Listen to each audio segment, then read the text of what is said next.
Hello students, this is Dr. Sujata Magdum, Assistant Professor in Zoology, KTHM College, Nashik.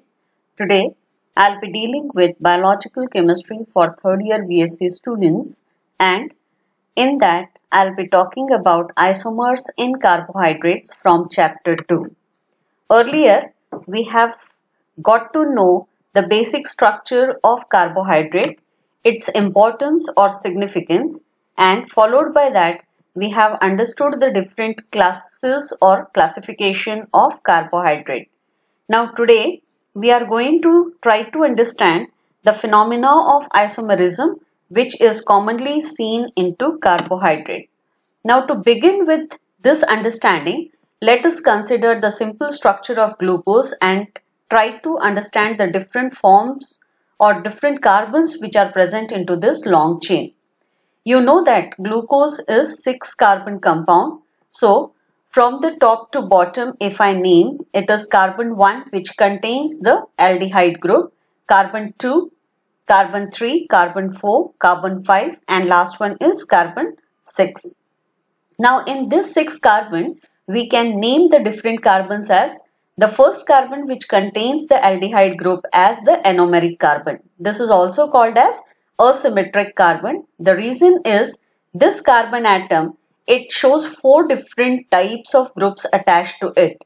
Now what are those 4 different types of groups? You can see the O, then the O is oxygen, H is hydrogen. Other than that, it shows presence of straight carbon chain which contains different you can say entities attached to it, and other than that one more carbon one more aldehyde group is seen attached with this carbon compound.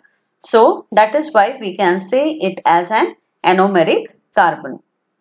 It can be represented as C, O, H, R and H. Now in the same way, the middle carbons, that is carbon number 2, carbon number 3 and carbon number 4, it can be called as an epimeric carbon. Whereas the fifth carbon is called as the penultimate carbon, or you can say the second last carbon in the carbon chain of the glucose is called as the penultimate carbon, and lastly the last carbon which contains OH group with it is called as the alcohol carbon or terminal alcohol carbon group. Now we'll begin with our studies into isomers. Isomers is a Greek word which means, by if I split this word into two, I have isos and meros. Isos refers to equal and meros refers to part. Therefore, isomers can be defined as the molecules that have same molecular formula but they differ in their chemical structure. Now this is seen because they show presence of asymmetric carbon. Now what is asymmetric carbon? The carbon which has 4 different groups attached to it.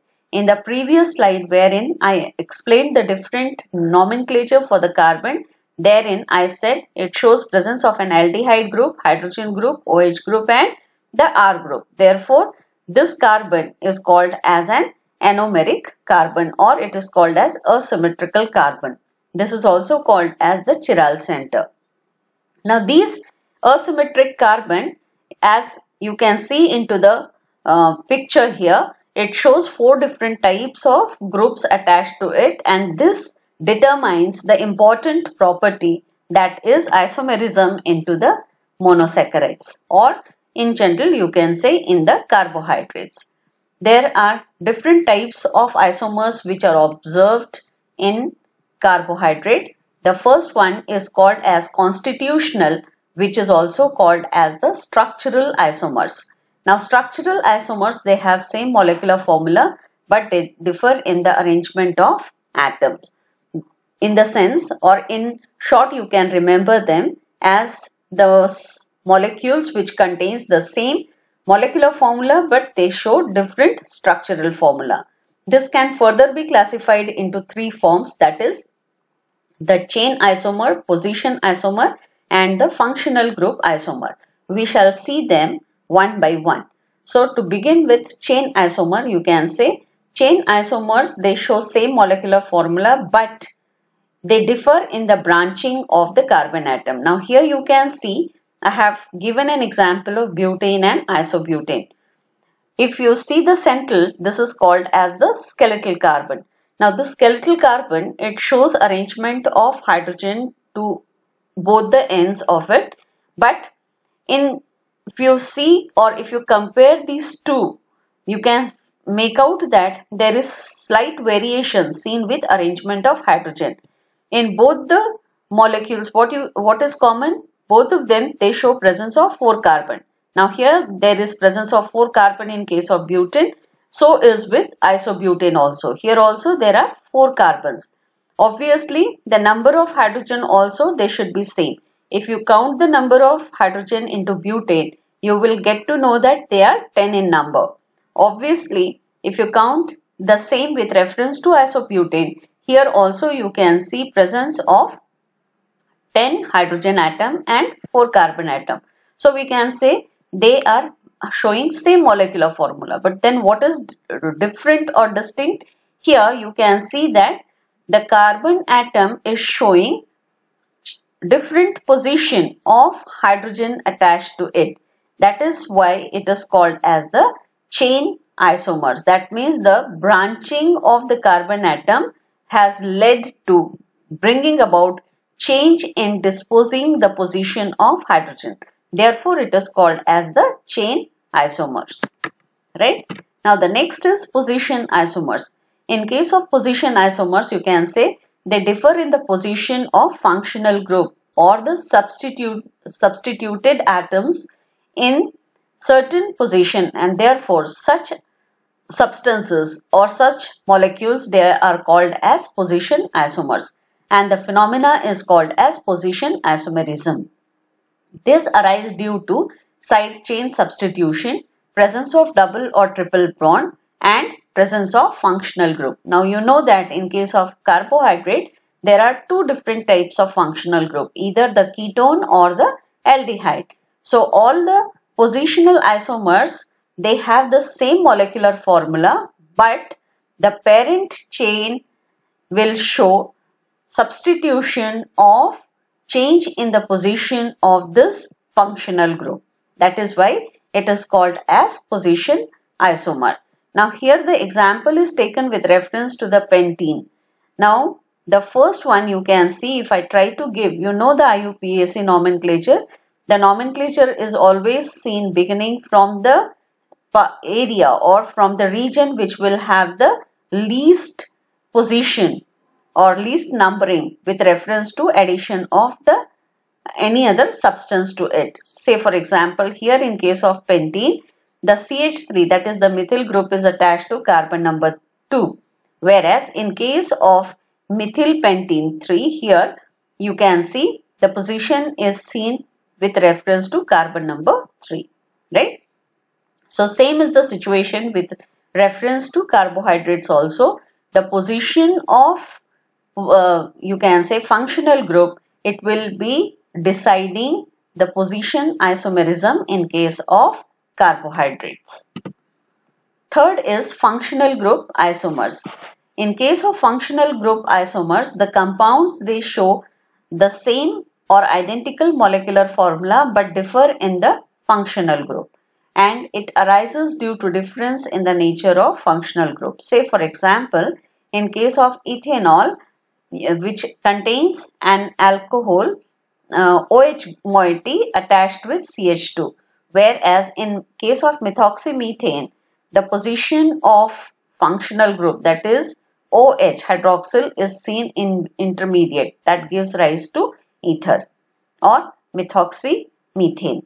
Same is with reference to this second example, wherein you can see that the aldehyde group is seen attached at the prime extreme end, whereas the ketone group is positioned in between. So this results into formation of the functional group isomers. Metamerism is the next, wherein you can see different number of carbon atoms surrounding to the functional group. Now here what is the functional group in ethoxyethane, it is OH. So to this OH, the positioning of the different carbons, it varies. Say for example, here you can see it is equally distributed surrounding to OH. Whereas in case of methoxypropane, the positioning of OH is such that towards the left it contains only one single carbon atom, whereas towards the right it shows presence of 3 carbon atoms. So if this is the situation, then it is called as metamerism, right?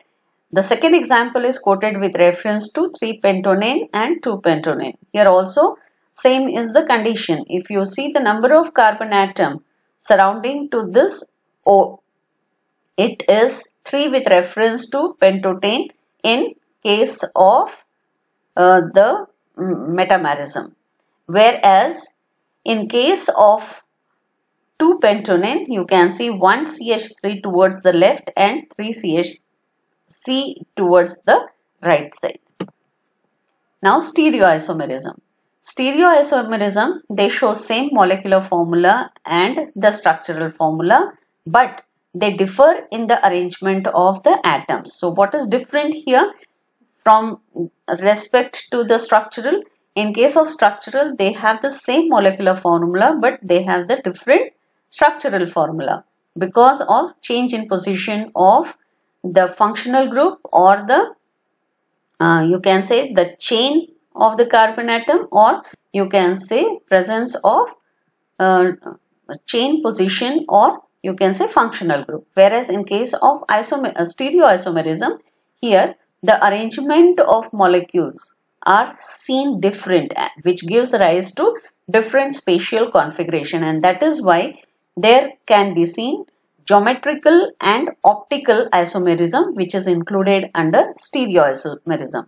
So to begin with geometrical isomerism, this geometrical isomerism gives rise to two different forms, that is cis and trans.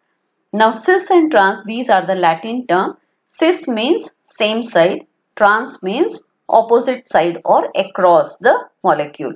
Now here you can see the diagram wherein groups or atoms are shown onto the same. If you see the lower condition, lower side here, these are greenish in color, and onto the top you can say the gray spheres are present. That means the molecules or the atoms, molecules will show the arrangement of atoms similar to the with reference to the double bond. If this is the condition, then we call it as a cis molecule. In case of trans, in the molecule, if the atoms are arranged across the double bond, then it is called as trans. For example, here you can see the double bond. This two bigger black spheres are representing the carbon atom, and the two small, they are representing, say for example, hydrogen here.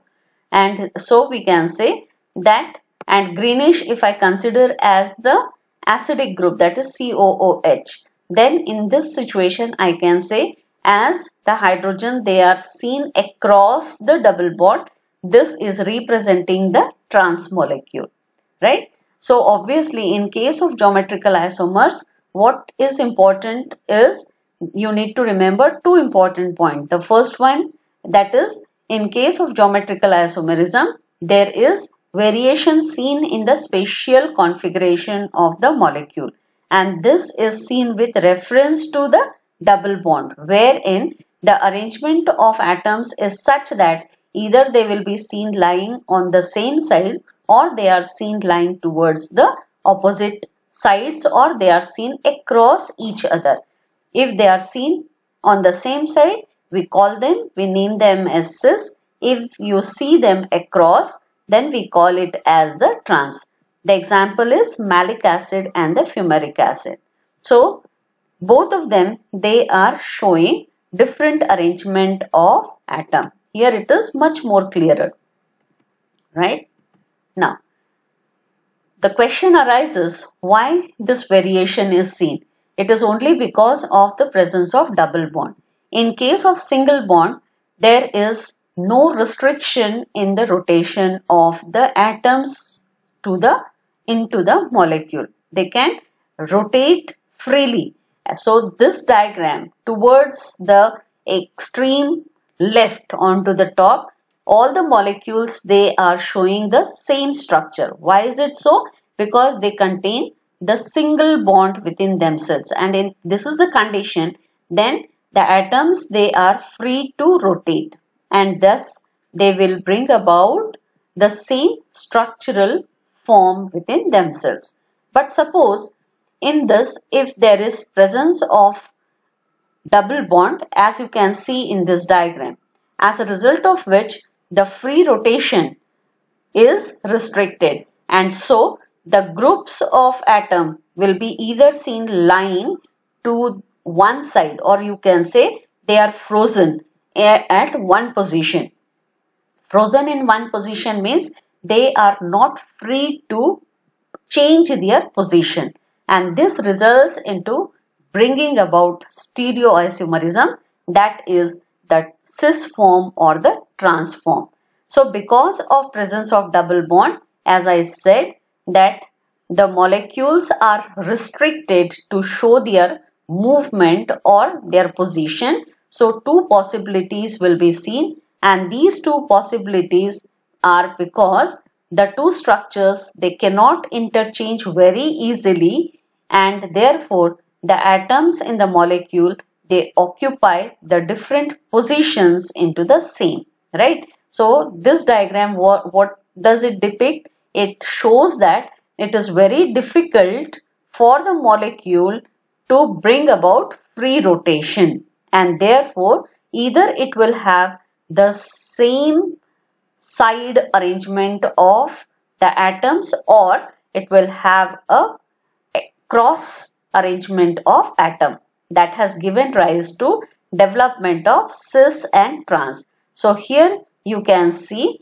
that the first one is cis position. Why did I say cis?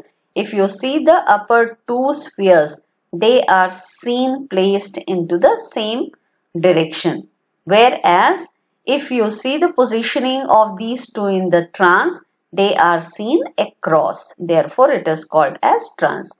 Same is condition pictorial representation of the second molecule also.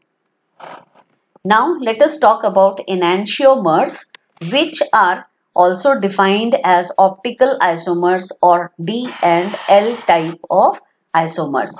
Now, enantiomers or optical isomers, these are actually the mirror images of one another, and therefore they are called as D and L, and they are always written with capital D and capital L. They are abbreviated with capital D and capital L. So what you need to remember here is you need to consider the penultimate carbon. Now what is the penultimate carbon? As I said in the first slide, if you consider the straight chain molecule, the second last carbon atom is called as the penultimate carbon. So here the fifth carbon, I am calling it as a penultimate carbon. Now what you should concentrate, that the position of OH, right? Here there are two examples which I have quoted of glucose. Why are we calling it glucose? Because it contains 6 carbon atoms. The formula is C6H12 and O6, right? So here what is difference in this glucose molecule is, consider the location of OH at the penultimate carbon, that is carbon number 5th. On this first carbon atom, in this molecule, what you can see, the 5th carbon atom is showing OH towards its right side, whereas in the next chain, here the penultimate carbon is showing OH towards the left side.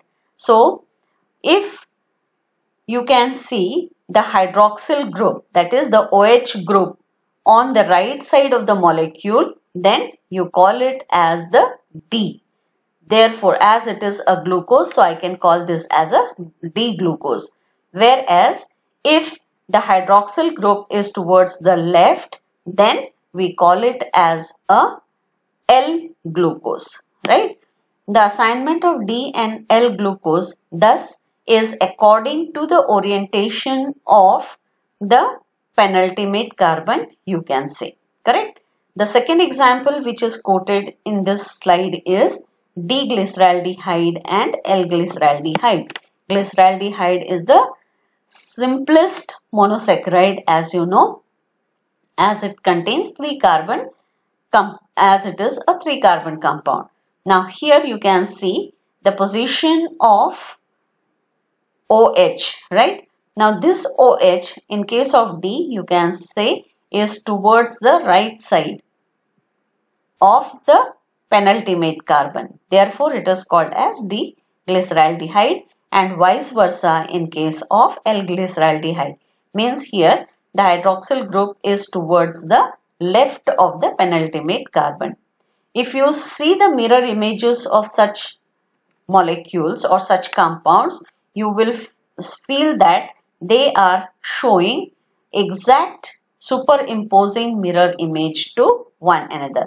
Here you can see that hydroxyl group is shown in yellow, hydroxyl group is shown in red, then the aldehyde group is shown in yellow, hydrogen is shown in the sphere without any coloration, and blue is representing CH2OH. So obviously this is ball and stick model of the glyceraldehyde, which I have shown it here. Now types of stereoisomers. Distereoisomers and enantiomers, these are the two different types of stereoisomers, and this is obtained because of presence of asymmetrical carbon. Now what is asymmetrical carbon? It is also called as anomeric carbon, wherein the carbon shows presence of 4 different groups of atoms attached to it. Say for example, C is attached with aldehyde, then hydrogen, oxygen, and the other R groups, that is the side chain. So it is called as the diesterase. So it will be called as an anomer. And in case of enantiomers, we can say again here, if you see the images of the molecule, they are mirror image to each other, but in nature the molecules, they show total variation amongst themselves. So what is mirror image? When you say mirror image, if it is not showing any superimposition, that is because of the chirality or because of the chiral center. And if the mirror image, they are superimposed upon one another, we can say it is because of achiralic conditions. So diastereomers are isomers where the pair of isomers have opposite configuration at one or more of the chiral centers, but not the mirror image of each other. Epimers are the special type of diastereomers where one chiral center may differ due to chirality from the other one. A chemical reaction that causes a change in chirality at one or of many chiral centers is called as epimerization. Now this slide gives you the summary of today's lecture, wherein we discussed about isomerism, which can be classified as structural and stereoisomer. Structural isomers, they show same molecular formula, but they show different structural formula. Now this structural isomers can be further classified into chain isomers, position isomers, and functional group isomers. These are the pictorial representation wherein it gives the clear indication regarding the chain isomerism, then the functional group isomerism, and the position isomerism. In the first, you can see 4 carbon atoms, they are in the straight chain, but here in the second picture, you can see there are 4 carbon atoms, but the 4th carbon atom is not seen in the linear way, but it is attached to the carbon number 2. Therefore, this is called as chain isomerism. In case of position isomerism, if you see the larger ball, which is representing some functional group. So this Variation in the position of the functional group will bring about positional isomerism. And functional group isomerism is once again defining the position of isomerism, a functional group, into the linear form of carbohydrate. Now, stereoisomerism, same molecular formula is seen, but the atoms, they occupy different position in the space. This can be classified into geometrical isomers and optical isomers. Geometrical isomers, they show cis and trans form. Cis means if the atoms, they are seen lying on the same side, then it is defined as the cis. And if the molecule shows arrangement of atoms across the double bond, then it is called as a trans form. Optical isomers, they are D isomers and L isomers. This is defining the presence of OH or positioning of OH with reference to the penultimate carbon. And therefore, if the carbon, that is the penultimate carbon, it shows presence of OH towards the right side, we call it as the D. And if the penultimate carbon positions the OH towards the left, we call it as the L type of molecule. In the next class, I'll be talking about the optical isomerism in detail and racemization. Till then, stay safe, stay healthy. Thank you.